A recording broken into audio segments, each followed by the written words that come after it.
Hi friends, welcome to our channel. ఈరోజు నేను 2026లో కన్నడ లాంగ్వేజ్లో రిలీజ్ అయినటువంటి ఒక మంచి కామెడీ హర్రర్ మూవీ స్టోరీని ఎక్స్ప్లెయిన్ చేయబోతున్నాను. అదే జిఎస్టీ.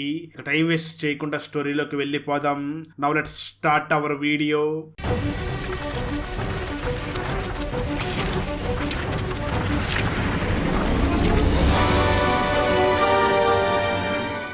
వీడియో స్టార్ట్ చేసే ముందు మన ఛానల్లో లాస్ట్ వీడియోకి వచ్చిన బెస్ట్ కామెంట్ ఏమిటో చూద్దాం. అండ్ ఈ కామెంట్ నేను పర్సనల్గా సెలెక్ట్ చేసింది అయితే కాదు, సాఫ్ట్వేర్ ఆటోమేటిక్గా ఈ వీడియోని లైక్ చేసి కామెంట్ చేసిన బెస్ట్ కామెంట్ని ర్యాండమ్గా సెలెక్ట్ చేస్తుంది. So keep commenting. నెక్స్ట్ మీ కామెంటే సెలెక్ట్ అయ్యే ఛాన్స్ ఉంది. And thanks for commenting. Now let's start our video. Open చేస్తే మూవీ స్టార్టింగ్లో ఒక వ్యక్తి బైక్ మీద వస్తూ ఉండగా తన వెనకాల వేగంగా కారులో వచ్చినటువంటి వ్యక్తులు ఆ వ్యక్తిని గుద్దడంతో ఆ బైక్ మీద వస్తున్న వ్యక్తి అక్కడికక్కడే చనిపోతాడు. దాంతో తనను గుద్దినటువంటి వ్యక్తులు ఆ వ్యక్తి దగ్గర నుంచి కొన్ని ఫైల్స్ తీసుకుని అక్కడి నుంచి వెళ్ళిపోతారు. ఇక్కడే మూవీ టైటిల్ పడుతుంది. ఆ తర్వాత ఈ మూవీలో హీరో అయినటువంటి లక్కీని చూపించగా తను మాత్రం దేవుడు గుడి దగ్గరికి వెళ్ళి మనసులో ఆ దేవుడితో మాట్లాడుతూ, దేవుడా నేను ఏది చేసినా నాకు కలిసి రావడం లేదు, అందుకే నేను ఇప్పుడు చనిపోవడం కోసం వెళుతున్నాను, కనీసం ఈ పనైనా మంచిగా జరిగేలాగా చూడు అని చెప్పి తను అక్కడి నుంచి బయలుదేరి వెళుతూ ఉండగా అదే సమయంలో గుడి దగ్గర ఉన్నటువంటి ఒక స్వామీజీ వచ్చి మన లక్కీని చూసి మాట్లాడుతూ, నువ్వు చనిపోవడానికి వెళుతున్నావు కదా, ఆ నిర్ణయాన్ని మార్చుకో, నువ్వు చేయవలసిన పనులు చాలా ఉన్నాయి అని అంటూ ఉంటాడు. అయితే లక్కీ మాత్రం నేను చేయవలసిన పనులా, నేను ఏది చేసినా సరిగ్గా జరగదు, నేను ఏ పని కూడా సమర్థవంతంగా చేయలేను అని అంటూ ఉంటాడు. ఆ మాటలు విన్న స్వామీజీ మాత్రం లక్కీని చూసి, నేను చెప్తున్నాను కదా, నువ్వు చేయవలసిన పనులు చాలా మిగిలి ఉన్నాయి, ఆ పనులు చేయకుండా నువ్వు చావలేవు, నువ్వు చావాలని ఎంత ప్రయత్నించినా నీకు మాత్రం చావు రాదు అని చెప్పి తను అక్కడి నుంచి వెళ్ళిపోతాడు. దాంతో లక్కీ ఆ ముసలాయన ఏదో మానసిక వ్యాధితో బాధపడుతున్నట్లుగా ఉన్నాడు అని తన మాత్రం పట్టించుకోకుండా అక్కడి నుంచి వెళ్ళిపోతాడు. ఆ రోజు రాత్రి లక్కీ శ్మశానం దగ్గర ఒక తాడు తీసుకుని వెళ్లి అక్కడ ఉరివేసుకుని చనిపోబోతూ ఉండగా సడన్ గా తనకి వీడెవడరా చనిపోతున్నాడా అన్నట్లుగా వినిపిస్తూ ఉంటుంది. ఆ మాటలు విన్న లక్కీ ఇది ఎవరు మాట్లాడుతున్నారో అని వెనక్కి తిరిగి చూడగా అక్కడ ఎవరూ కూడా కనిపించరు. దాంతో లక్కీ ఇదంతా కూడా మన భ్రమై ఉంటుంది అని తను వెంటనే అక్కడ ఉరివేసుకోబోతూ ఉంటాడు. అయితే ఆ తాడు తెగిపోవడంతో తను కింద పడిపోగా సడన్ గా తన స్పృహ కోల్పోతాడు. కట్ చేస్తే ఆ తర్వాత లక్కీ తన ఇంట్లోకి స్పృహలోకి రావడంతో ఆ లక్కీ మాత్రం నేను శ్మశానంలో ఉండాలి కదా, ఇక్కడికి ఎలా వచ్చాను అని ఆలోచిస్తూ ఉంటాడు. ఆ వెంటనే లక్కీ స్లీపింగ్ టాబ్లెట్స్ మింగైనా చనిపోదామని టాబ్లెట్స్ వేసుకోవడానికి ప్రయత్నించగా ఆ టాబ్లెట్స్ మాత్రం తన నోట్లోకి రాకుండా ఉంటాయి. దాంతో లక్కీ ఇంట్లో ఉన్నటువంటి కరెంట్ లోకి వేలి పెట్టి చనిపోవాలి అని వెంటనే కరెంట్ ప్లగ్ దగ్గరికి వెళ్లి అక్కడ వేలి పెట్టబోతూ ఉండగా ఇంట్లో కరెంట్ పోతుంది. ఆ విధంగా కూడా లక్కీకి చావు రాకుండా ఉంటుంది. సరిగ్గా అదే సమయంలో లక్కీకి ఆ ఇంట్లో విచిత్రమైన సౌండ్లు వినిపిస్తూ దెయ్యాలు కూడా కనిపించడంతో లక్కీ చాలా భయపడిపోయి ఆ ఇంట్లో నుంచి పారిపోయి ఒక ఆటో ఎక్కి అక్కడి నుంచి భయపడి పారిపోతూ ఉంటాడు. అయితే ఆటో డ్రైవర్ మాత్రం కొంచెం దూరం వెళ్ళిన తర్వాత సార్ ఎక్కడికి వెళ్ళాలి అని అడుగుతూ ఉంటాడు. అయితే లక్కీ మాత్రం భయంలో ఎక్కడికి వెళ్లాలో చెప్పకుండా ఉంటాడు. ఆ సమయంలో ఆటో డ్రైవర్ సడన్ గా వెనక్కి తిరిగి చూడగా ట్విస్ట్ ఏమిటి అంటే ఆటో డ్రైవర్ కూడా ఒక దెయ్యం లాగా కనిపించడంతో లక్కీ చాలా భయపడిపోయి వెంటనే ఆటో దిగి అక్కడి నుంచి పరిగెట్టుకుంటూ తను నిన్న రాత్రి ఎక్కడైతే ఆత్మహత్య చేసుకోవాలనుకున్నాడో సేమ్ అదే శ్మశానానికి వెళ్ళిపోతాడు. దాంతో లక్కీ ఇదేంటి తిరిగి తిరిగి మళ్ళీ ఇక్కడికే వచ్చామని చాలా కంగారు పడుతూ ఉంటాడు. సరిగ్గా అదే సమయంలో లక్కీకి ఆ శ్మశానంలో 5 దెయ్యాలు కనిపించడం మొదలవుతాయి. దాంతో ఆ లక్కీ చాలా భయపడుతూ ఉండగా ఆ దయ్యాలు లక్కీని చూసి మాట్లాడుతూ, మేము ఎవరికైనా కనిపించాలి అనుకున్నప్పుడు మాత్రమే వాళ్ళకి కనిపిస్తూ ఉంటాం, నువ్వు నిన్న చనిపోవాలని ప్రయత్నించావు కదా, మేమే నిన్న నువ్వు చనిపోకుండా నిన్ను కాపాడామని అంటూ ఉండడంతో లక్కీ వెంటనే వాళ్ళని చూసి మాట్లాడుతూ, మీరేదో మంచి దయ్యాల్లాగా ఉన్నట్లు ఉన్నారు, అయినా మీరు నన్ను ఎందుకు కాపాడారు, నాకు ఎన్ని సమస్యలు ఉన్నాయో మీకు తెలుసా అని అంటూ ఉంటాడు. దానికి ఆ దెయ్యాలు వెంటనే లక్కీని చూసి, అసలు నీ జీవితంలో నువ్వు చనిపోవాల్సినంత సమస్య ఏమొచ్చింది అని అడుగుతూ ఉంటారు. దాంతో లక్కీ వెంటనే తన జీవితంలో జరిగినటువంటి ఆ సంఘటనల్ని ఆ దెయ్యాలకు చెప్పడం మొదలు పెడతాడు. స్టోరీ గతానికి వెళ్తుంది. నిజానికి లక్కీ వాళ్ళ తల్లిదండ్రులకి చాలా లేట్ గా పుట్టి ఉండడంతో వాళ్ళ ఫాదర్ చాలా ఆనందిస్తూ, నా కొడుకే నాకు లక్కీ, ఇక మీదట నాకు అన్ని కూడా మంచి జరగబోతున్నాయి అని తన కొడుకు పేరు లక్కీ అని పేరు పెట్టగా సడన్ గా అదే సమయంలో లక్కీ ఫాదర్ కి తన అసిస్టెంట్ ఫోన్ చేసి మన కంపెనీ కాలిపోయింది అని అంటాడు. దాంతో లక్కీ ఫాదర్ ఏం పర్వాలేదు, ఇన్సూరెన్స్ క్లెయిమ్ చేసుకోవచ్చు అని అనుకుంటూ ఉండగా తన అసిస్టెంట్ మాత్రం లక్కీ ఫాదర్ ని చూసి, సార్ ఇన్సూరెన్స్ కొద్ది రోజుల క్రితమే ఎక్స్పైర్ అయిపోయింది, ఇన్సూరెన్స్ ని కూడా మనం క్లెయిమ్ చేసుకోలేము అని చెప్పడంతో లక్కీ ఫాదర్ వెంటనే సడన్ గా ఒక పక్కన కూర్చుని వీడు పుట్టంగానే కంపెనీ ఎలా తగలబడిపోయిందని ఆలోచిస్తూ ఉంటాడు. కానీ లక్కీ మదర్ మాత్రం తన హస్బెండ్ ని చూసి, మన బాబు పుట్టడానికి మన కంపెనీ కాలిపోవడానికి ఎటువంటి సంబంధం లేదు, మీరు అనవసరంగా ఏవేవో ఊహించుకోవద్దు అని అంటూ ఉంటుంది. కానీ లక్కీ ఫాదర్ మాత్రం ఈ లక్కీ నాకు బ్యాడ్ లక్ అని చాలా బలంగా నమ్ముతూ ఉంటాడు. ఆ లక్కీ పుట్టినప్పటి నుంచి కూడా తన ఫాదర్ చాలా బాధలను అనుభవిస్తూ ఉండడంతో ఖచ్చితంగా ఇదంతా కూడా వీడి వల్లే జరుగుతుంది అనుకుంటూ ఉంటాడు.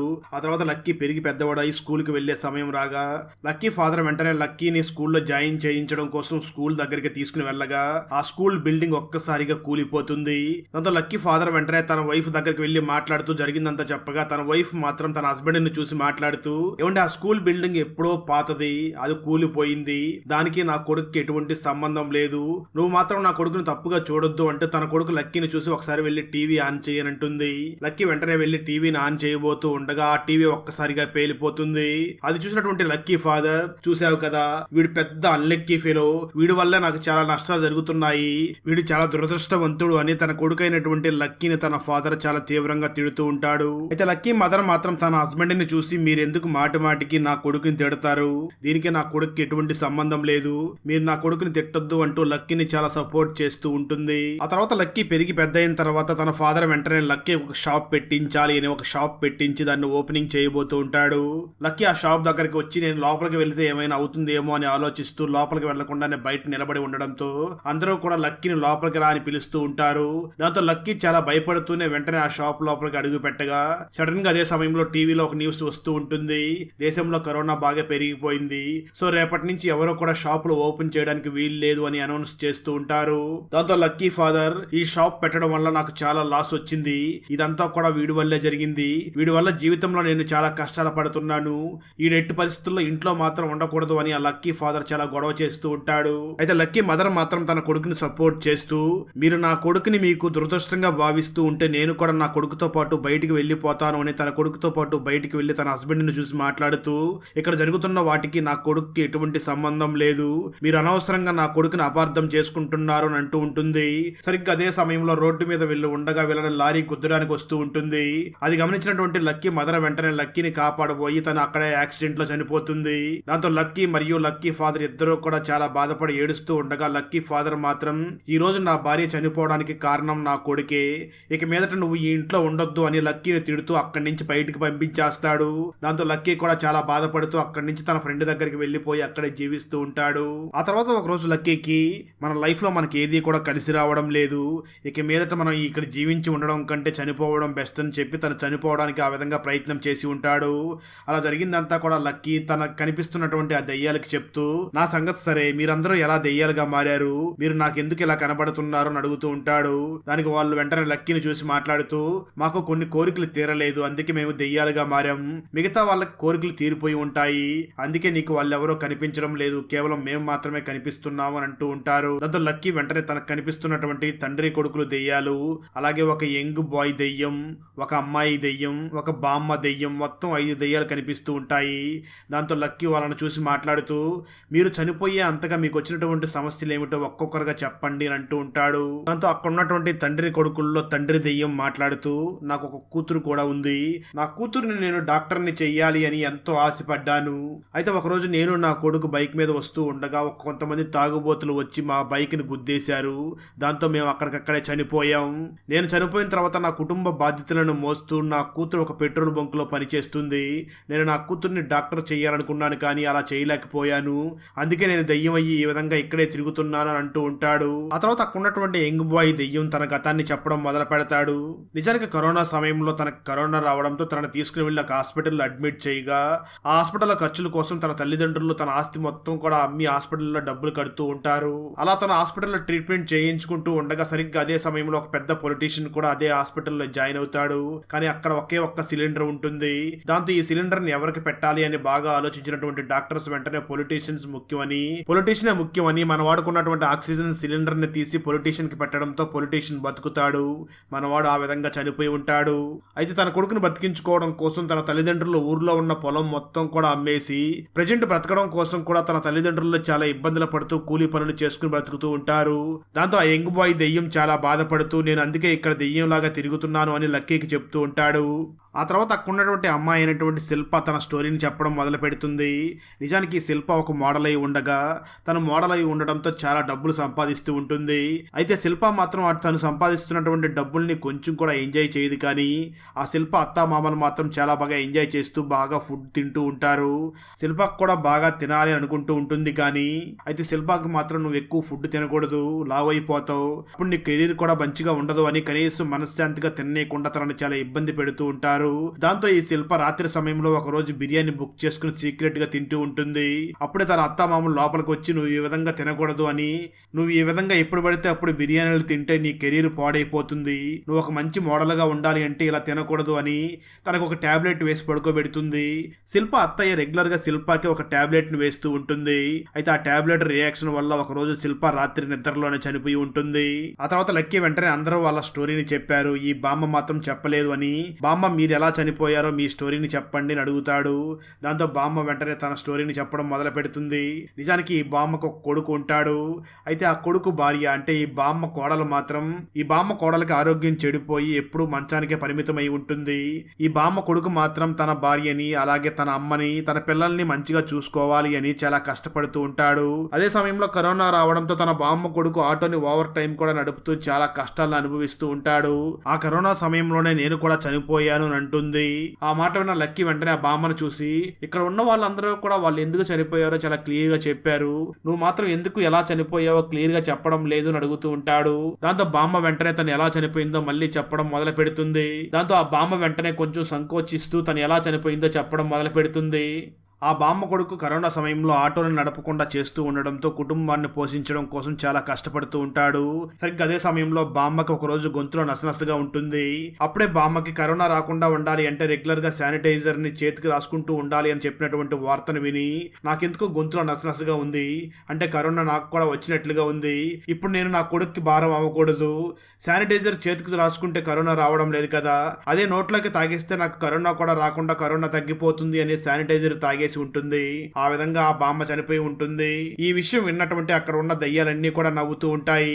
అప్పుడు అక్కడ ఉన్నటువంటి శిల్ప దెయ్యం వెంటనే లక్కీని చూసి నువ్వు నీ కష్టాలనే చెప్పావు, నువ్వు లైఫ్ లో బ్రతకడం కోసం ఒక్క కారణం కూడా లేదని అంటూ ఉంటుంది. ఆ మాటలో ఉన్న లక్కీ వెంటనే తను ప్రేమించినటువంటి నిధి గురించి చెప్తూ నేను నిధి అనే అమ్మాయి కోసం రెగ్యులర్ గా తన చుట్టూ తిరిగేవాడిని, తన అంటే నాకు చాలా ఇష్టం, కానీ నాకున్న బ్యాడ్ లక్ వల్ల ఈ విషయం ఎప్పుడూ కూడా తన దగ్గర ప్రపోజ్ చేయలేదు అని అంటూ ఉంటాడు. ఆ మాటలో ఉన్న దెయ్యాలు వెంటనే లక్కీని చూసి నువ్వు నిధి గురించి మా దగ్గర చెప్పావు కదా, నిన్ను నిధిని కలిపే బాధ్యత మాది, నువ్వు ఇక్కడి నుంచి ఇంటికి వెళ్ళిపో అంటాయి. ఆ తర్వాత లక్కీ వెంటనే తన ఫ్రెండ్ రూమ్ కి వెళ్లిపోయి తన ఫ్రెండ్ ని చూసి మాట్లాడుతూ రేపొద్దున నిన్ను తీసుకుని వెళ్లి దెయ్యాల దగ్గర పరిచయం చేస్తాను అని అంటూ ఉంటాడు. ఆ మాటలు విన్న లక్కీ ఫ్రెండ్ మాత్రం ఏంటి కామెడీ చేస్తున్నావా, నాకు దెయ్యాలతో పరిచయం చేస్తావా అంటూ నవ్వుతూ ఉంటాడు. కట్ చేస్తే మరోపక్క ఆ తర్వాత రోజు ఈ దెయ్యాలన్నీ కూడా నిధి ఇంటి దగ్గరికి వెళ్ళగా అప్పుడే నిధికి అక్కడ పెళ్లి చూపులు జరుగుతూ ఉంటాయి. దాంతో దెయ్యాలన్నీ కూడా ఎలాగైనా సరే ఈ పెళ్లి చూపుల్ని ఆపాలి, మన నిధికి లక్కీకి పెళ్లి చేయాలి అని చాలా తెలివిగా నిధి పెళ్లి చూపులు చెడిపోయేలాగా చేసి ఇప్పుడు ఏ విధంగా అయితే పెళ్లి చూపులు చెడగొట్టామో తర్వాత లక్కీని మరియు నిధిని కూడా మనమే కలపాలి అని అనుకుంటూ ఉంటాయి. ఆ తర్వాత లక్కీ వెంటనే తన ఫ్రెండ్ శ్మశానం దగ్గరికి తీసుకుని వెళ్ళగా ఆ లక్కీ ఫ్రెండ్ మాత్రం ఏంటి దెయ్యాలు లేవు గీయాలు లేవు అంటూ చాలా కామెడీ చేస్తూ ఉంటాడు. సరిగ్గా అదే సమయంలో ఈ దెయ్యాలు ఆ లక్కీ ఫ్రెండ్ కి కనిపించడంతో తను చాలా భయపడిపోతూ ఉండగా లక్కీ మాత్రం తన ఫ్రెండ్ ని చూసి నువ్వేం భయపడకు, ఇవి చాలా మంచి దెయ్యాలు, నిన్నేమీ చెయ్యవు అని చెప్పడంతో తను కొంచెం తేరుకుంటాడు. ఆ తర్వాత దెయ్యాలన్నీ కూడా లక్కీని ఒక ప్లేస్ దగ్గరికి తీసుకుని వెళ్ళగా అక్కడ నిధి తన ఫ్రెండ్ తో మాట్లాడుతూ ఉంటుంది. దాంతో దెయ్యాలన్నీ కూడా లక్కీని చూసి నువ్వు వెంటనే అక్కడికి వెళ్లి ఆ నిధిని చేయి పట్టుకుని పక్కకి తీసుకురా అని అంటూ ఉంటాయి. దానికి లక్కీ మాత్రం సడన్ గా వెళ్లి తన చేయి పట్టుకుని పక్కకి లాగితే తను ఊరుకోదు కదా అని అంటూ ఉంటాడు. అయితే దెయ్యాల మాత్రం నువ్వు చెప్పింది చెయ్యి, మిగతాది మేము చూసుకుంటామని చెప్తారు. దాంతో లక్కీ కూడా చాలా ధైర్యం చేసి నిధి దగ్గరికి వెళ్లి మీరు అర్జెంట్ గా పక్కకి రండి అని తన చెయ్యి పట్టుకుని పక్కకి తీసుకుని వెళ్తాడు. దాంతో నిధి నీకెంత ధైర్యం ఉంటే నా చేయి పట్టుకుని పక్కకి తీసుకుని వస్తావని తనను కొట్టబోతూ ఉంటుంది. సరిగ్గా అదే సమయంలో ఎక్కడైతే నిధి కూర్చుని ఉందో ఆ ప్లేస్ లో పైనుంచి కొబ్బరికాయలు గెలవచ్చి పడుతుంది. అది చూసినటువంటి ఆ నిధి వెంటనే ఆ లక్కీని చూసి మాట్లాడుతూ మీరు నన్ను పక్కకి తీసుకురావడమే మంచిదయ్యింది, లేదంటే ఆ కొబ్బరి బొండాలు నా మీద పడి ఉంటే చాలా ప్రమాదం జరిగి ఉండేది, దానికి మీకు థ్యాంక్స్ చెప్పాలి. అది సరే నా మీద కొబ్బరి బొండాలు పడబోతున్నట్లుగా మీకు ఎలా తెలుసు అని అడుగుతూ ఉంటుంది. దానికి ఆ లక్కీ కవర్ చేసుకుంటూ నాకెందుకు అలా అనిపించింది, అందుకే వెంటనే నిన్ను పక్కకి తీసుకువచ్చాను అని అంటూ ఉంటాడు. నిజానికి ఆ దెయ్యాలు వీళ్ళిద్దరూ కూడా ఏదో విధంగా మాట్లాడుకునే విధంగా చెయ్యాలి అని కొబ్బరి గేలను కోసి అక్కడ వేసి ఉంటాయి. ఆ తర్వాత ఒక రోజు ఈ దెయ్యాలన్నీ కూడా లక్కీని ఒక ప్లేస్ దగ్గరికి తీసుకుని వెళ్ళగా అక్కడే నిధి తన ఫ్రెండ్ బర్త్డేని సెలబ్రేట్ చేస్తూ ఉంటుంది. నిధి వెంటనే లక్కీ దగ్గరికి వచ్చి నువ్వు కూడా వచ్చి మాతో పాటు పార్టీలో జాయిన్ అవ్వు అని లక్కీని అక్కడికి తీసుకుని వెళ్తుంది. ఆ తర్వాత నిధి వెంటనే లక్కీని డాన్స్ చేయమని ఫోర్స్ చేస్తూ ఉంటుంది. కానీ తనకి డాన్స్ రాకపోవడంతో చాలా ఇబ్బంది పడుతూ ఉంటాడు. సరిగ్గా అదే సమయంలో మన శిల్ప దెయ్యం వెంటనే లక్కీ బాడీలోకి వెళ్లడంతో లక్కీ మరియు నిధి ఇద్దరు కూడా చాలా బాగా డాన్స్ చేస్తూ ఉంటారు. ఆ సమయంలో సడన్ గా నిధి మన లక్కీని కిస్ చేయబోతూ ఉండగా శిల్ప దెయ్యం వెంటనే బయటకు వచ్చేస్తుంది. నిధి తనను కిస్ చేయడంతో అది చూసినటువంటి లక్కీ మాత్రం తనేంటి నన్ను సడన్ గా కిస్ చేసింది అనుకుంటూ అంటూ ఉంటాడు. ఆ తర్వాత వాళ్ళిద్దరూ కూడా రెగ్యులర్ గా కలుస్తూ చాలా ఎంజాయ్ చేస్తూ సమయాన్ని గడుపుతూ ఉంటారు. అలాంటి సమయంలోనే ఒక రోజు లక్కీ ఎలాగైనా మన నిధికి నిజం చెప్పేయాలి అని నిధిని వెంటనే శ్మశానం దగ్గరికి తీసుకుని వచ్చి నీకు దెయ్యాలని పరిచయం చేస్తాను అని చెప్తూ ఉండడంతో నిధి చాలా భయపడిపోతూ ఉంటుంది. అదే సమయంలో అక్కడ దెయ్యాలు ప్రత్యక్షం అవడంతో నిధి కళ్ళు తిరిగి పడిపోగా లక్కీ వెంటనే నిధిని పైకి లేపి నువ్వేం భయపడకు, అవి చాలా మంచి దెయ్యాలు అని చెప్పి తనకి దెయ్యాలన్నింటినీ కూడా పరిచయం చేస్తాడు. ఆ తర్వాత లక్కీ దెయ్యాలందరినీ చూసి ఈ రోజు నేను చాలా ఆనందంగా ఉన్నాను, మీ అందరికి ఏం కావాలో చెప్పండి, అది నేను ఖచ్చితంగా చేసి పెడతానని అంటూ ఉంటాడు. దాంతో ఆ దెయ్యాలన్నీ కూడా మా వాళ్ళందరూ కూడా చాలా ఇబ్బందులు పడుతున్నారు, మా ఫ్యామిలీ మెంబర్స్ కి కొంత డబ్బులు కావాలి అని అంటూ ఉంటారు. దానికి లక్కీ వెంటనే ఆ దెయ్యాలను చూసి మీ అందరికీ కూడా డబ్బులు ఏర్పాటు చేసే బాధ్యత నేను తీసుకుంటాను అని అంటూ ఉంటాడు. అప్పుడు దెయ్యాలు వెంటనే లక్కీని చూసి నువ్వు అంత డబ్బుల్ని ఎక్కడ తీసుకురాగలవు, ఒక పని చేద్దాం, మనం సిటీలో ఉన్నటువంటి ఏదో ఒక బ్యాంక్ లో డబ్బుల్ని దొంగతనం చేద్దాం, నీకు ఆ డబ్బుల్ని దొంగతనం చేయడంలో మేము సహాయం చేస్తాము అని అంటూ ఉంటాయి. ఆ తర్వాత రోజు బామ్మ దెయ్యం చాలా బాధపడుతూ ఉండడంతో లక్కీ వెంటనే బామ్మ దగ్గరికి వెళ్లి ఏమైంది అని అడుగుతూ ఉంటాడు.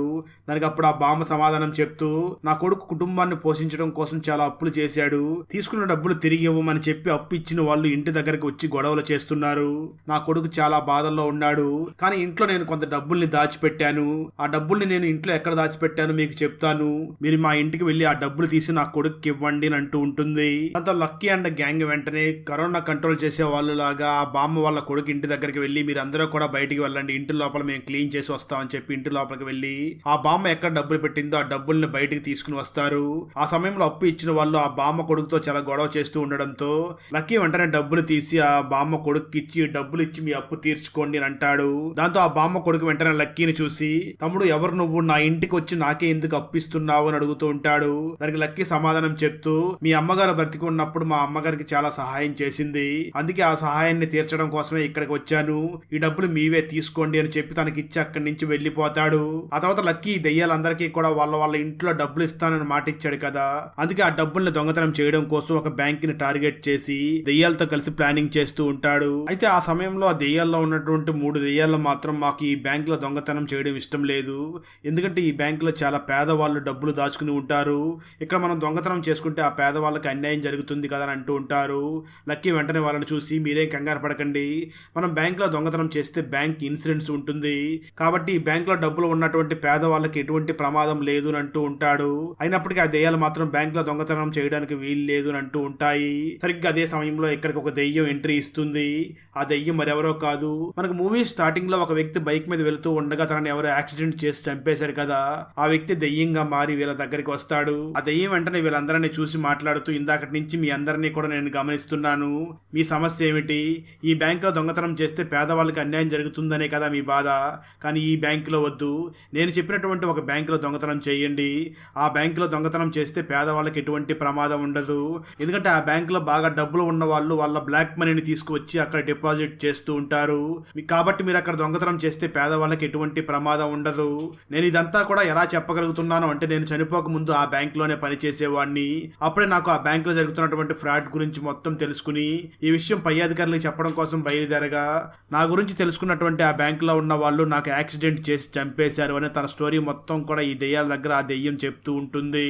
అలా తన గురించి మొత్తం చెప్పినటువంటి ఆ దెయ్యం వీళ్ళని చూసి మాట్లాడుతూ నాకు ఆ బ్యాంక్ లో డబ్బులు ఎక్కడ ఉంటాయో నాకు బాగా తెలుసు, నేను మీకు సహాయం చేస్తాను అని అంటూ ఉంటాడు. ఆ తర్వాత లక్కీ వెంటనే ఈ దెయ్యాలకి ఎటువంటి సమస్య లేదు, సమస్య అంతా మనకే కదా, మనం ఎవరో బ్యాంకు వాళ్ళకి తెలియకుండా ఉండాలి అని లక్కీ అలాగే ఆ నిధి లక్కీ ఫ్రెండ్ ఈ ముగ్గురు కూడా వాళ్ళ గెటప్లను మార్చుకుని బ్యాంక్ దగ్గరికి బయలుదేరి వెళ్తారు. అప్పటికే దెయ్యాలన్నీ కూడా ఆ బ్యాంక్ దగ్గరికి వెళ్లి వెయిట్ చేస్తూ ఉంటాయి. అసలు వాళ్ళ ప్లాన్ ఏమిటి అంటే ఈ దెయ్యాలన్నీ కూడా బ్యాంక్ ఎంప్లాయీస్ బాడీస్ లోకి వెళ్లిపోయి డబ్బులంతా కూడా బయటకు తీసుకురావాలి అని ప్లాన్ చేసి ఉంటారు. వెంటనే వాళ్ళ ప్లాన్ ని అమలు చేయబోతూ ఉండగా ఇంతలో ఆ బ్యాంక్ దగ్గరికి మరొక గ్యాంగ్ వచ్చి డబ్బులు దొంగతనం కోసం ప్రయత్నం చేస్తూ ఉంటుంది. దాంతో లక్కీ వెంటనే వాళ్ళ ప్లాన్ ని మార్చుకుని మీరు వెంటనే ఈ దొంగల శరీరాల్లోకి వెళ్లిపోండి, ఆ తర్వాత మన ప్లాన్ ని యాస్టీజ్ గా చేసేస్తామని చెప్పడంతో ఈ దెయ్యాలన్నీ కూడా అక్కడికి వచ్చినటువంటి దొంగల గ్యాంగ్ శరీరంలోకి వెళ్లిపోతాయి. ఈ సీన్ అంతా కూడా చాలా ఫన్నీగా ఉంటుంది. ఆ తర్వాత ఈ దెయ్యాలన్నీ కూడా లాకర్ రూమ్ లోకి వెళ్లి ఆ డబ్బులన్నింటినీ కూడా సర్దుకుంటూ ఉండగా ఆ బ్యాంక్ లో వర్క్ చేస్తున్నటువంటి ఒక లేడీ వర్కర్ వెంటనే ఒక అలారం ని ప్రెస్ చేస్తుంది. దాంతో పోలీసులు కూడా అక్కడికి వచ్చేస్తారు. అది గమనించినటువంటి దెయ్యాలు వెంటనే సడన్ గా పోలీసుల శరీరంలో కూడా వెళ్లిపోవడంతో పోలీసులు కూడా చాలా విచిత్రంగా ప్రవర్తిస్తూ డబ్బులు తీసుకుని వెళ్తున్నటువంటి ఆ గ్యాంగ్ ని వదిలేస్తారు. దాంతో ఆ గ్యాంగ్ డబ్బు తీసుకుని వెళ్లిపోతూ ఉండగా సడన్ గా వాళ్ళ బాడీలోకి మళ్ళీ ఆ దెయ్యాలు వచ్చేసి డబ్బు మొత్తాన్ని కూడా తీసుకుని వెళ్లి లక్కీ దగ్గర ఇచ్చేసి వాళ్ళు అక్కడి నుంచి వెళ్లిపోతారు. ఆ తర్వాత పోలీసు పై అధికారులు వెంటనే ఈ పోలీసుల్ని పిలిచి సీసీటీవీ మొత్తం చెక్ చేస్తూ ఉండగా నిజానికి బ్యాంక్ దగ్గరికి వెళ్ళినటువంటి పోలీసులే దొంగల్ని అక్కడి నుంచి వెళ్లిపో అన్నట్లుగా వదిలేసినట్లుగా రికార్డ్ అయి ఉంటుంది. అది చూసినటువంటి పై అధికారులు పోలీసుల్ని చాలా తీవ్రంగా తిడుతూ ఉంటారు. అక్కడ ఉన్నటువంటి బ్యాంక్ మేనేజర్ కూడా పై అధికారిని చూసి నిజమే సార్, ఈ పోలీసులే దొంగల్ని వెళ్లిపోయేలాగా చేశారు అని అంటూ ఉంటాడు. అయితే ఆ తర్వాత దొంగతనం చేసినటువంటి ఆ దొంగలు పోలీసులకు దొరికిపోతారు. పోలీసులు వాళ్ళని జైల్లో వేసి ఎందుకు ఈ దొంగతనం చేశారు అని అడుగుతూ ఉంటారు. అయితే వాళ్ళు మాత్రం పోలీసుల్ని చూసి సార్ మాకేం అర్థం కావడం లేదు, మేము ఆ బ్యాంకులోకి వెళ్ళిన తర్వాత చాలా వింతగా కూడా ప్రవర్తించాం, మేము డబ్బుల్ని దొంగతనం చేయడం కోసం వెళ్ళాం కానీ ఆ తర్వాత ఏం జరిగిందో మాకే అర్థం కావడం లేదు అని అంటూ ఉంటారు. మరోపక్క నిధి శరీరంలోకి ఆ శిల్ప ఆత్మ వెళ్లి శిల్ప అత్తయ్య మరియు మామయ్య దగ్గరికి వెళ్ళగానే శిల్ప వాళ్ళకి ప్రత్యక్షమై కనిపిస్తూ మీరు నన్ను డబ్బుల కోసమే చంపేశారు కదా, ఆ డబ్బుల్ని తినండి అంటూ డబ్బుల్ని వాళ్ళకి తినిపిస్తూ వాళ్ళ అత్త మామల్ని కూడా చంపి తన పగ తీర్చుకుంటుంది శిల్ప దెయ్యం. మరోపక్క లక్కీ ఆ డబ్బులన్నింటినీ కూడా చాలా బ్యాగ్స్ లో సర్ది ఆ దెయ్యాల ఫ్యామిలీస్ కి చేరేలాగా చేయడంతో వాళ్ళందరూ కూడా మన ఇంటికి డబ్బులు ఎలా వచ్చాయి, ఎలాగో అలా వచ్చాయి, సరైన సమయంలో మనకు బాగా అవసరం ఉన్న సమయంలోనే మనకి ఈ డబ్బులు వచ్చాయి అని చాలా ఆనందంగా ఆ డబ్బులను చూసి ఆనందపడుతూ ఉంటారు. ఆ విధంగా లక్కీ అందరికీ డబ్బులు పంచి మిగిలిన 3 బ్యాగుల డబ్బుల్ని ఒక ప్లేస్ దగ్గరికి తీసుకుని వచ్చి అక్కడ నిధిని మరియు తన ఫ్రెండ్ ని చూసి మాట్లాడుతూ మనం ఈ డబ్బుల్ని ఇక్కడే ఉంచేసి భోజనం చేసి వచ్చాక ఈ డబ్బుల్ని తీసుకుందాం అని చెప్పి అందరూ కూడా బయటికి భోజనం చేయడానికి వెళ్లిపోతారు. కట్ చేస్తే కొంతసేపటి తర్వాత తిరిగి మళ్ళీ ఆ బ్యాగులు పెట్టినటువంటి ప్లేస్ దగ్గరికి రాగా అక్కడ డబ్బులు పెట్టినటువంటి బ్యాగులు కనిపించవు. దాంతో దెయ్యాలు అలాగే లక్కీ ఫ్రెండ్ మరియు నిధి అందరూ కూడా షాక్ అవుతూ ఉంటారు. సరిగ్గా అదే సమయంలో అక్కడ ఉన్నటువంటి చిన్న బాబు దెయ్యం ఈ డబ్బుల్ని లక్కీనే తీసుకుని వెళ్ళాడు అని చెప్తూ ఉంటాడు. దాంతో అక్కడ ఉన్న వాళ్ళందరూ కూడా లక్కీ ఎందుకు మనకు చెప్పకుండా ఆ డబ్బుల్ని తీసుకుని వెళ్లిపోయాడు అని ఆలోచిస్తూ ఉంటారు.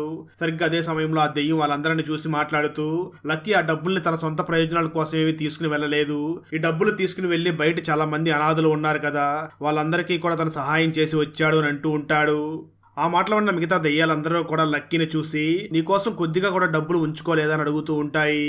దాంతో లక్కీ వెంటనే వాళ్ళందరినీ చూసి నేను ఇంతకు ముందు లైఫ్ అంటే చాలా భయపడుతూ ఉండేవాడిని, నాకు ఇష్టమైనటువంటి అమ్మాయి నా జీవితంలోకి వచ్చింది, ఇక ముందు నేను బతకడం కోసం నేను ఎంత వీలైతే అంత కష్టపడతాను, నేను కష్టపడ్డ డబ్బులు నాకు ఉంటే చాలు అని అంటూ ఉంటాడు. దాంతో దెయ్యాలందరూ కూడా లక్కీ దగ్గరకు వచ్చి తనని కౌలించుకుని వాళ్ళు ఒక్కసారిగా మాయమైపోతూ ఉంటారు.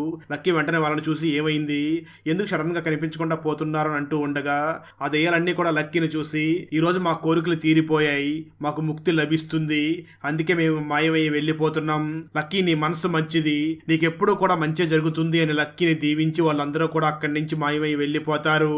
అక్కడతో ఈ మూవీ కూడా అయిపోతుంది.